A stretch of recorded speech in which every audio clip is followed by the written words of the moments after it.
Hello, जय जय श्री राधे सबको।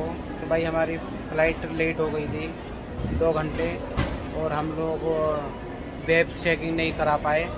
तो अब ये लोग बोर्डिंग पास भी नहीं दे रहे हैं, बोले कि तुम्हें नहीं जाने दिया जाएगा स्पाइस जेड। तो ठीक है, ये देखो स्पाइस जेड वाले काउंटर पे हम लोग खड़े हैं अभी, है ना।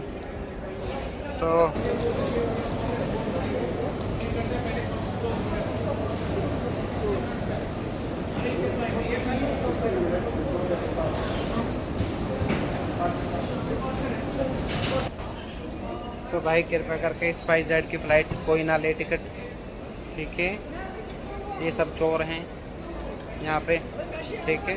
बोले तुम्हारा कुछ नहीं हो सकता है, बॉस से बात करेंगे, ठीक है। जय जय श्री राधे सबको।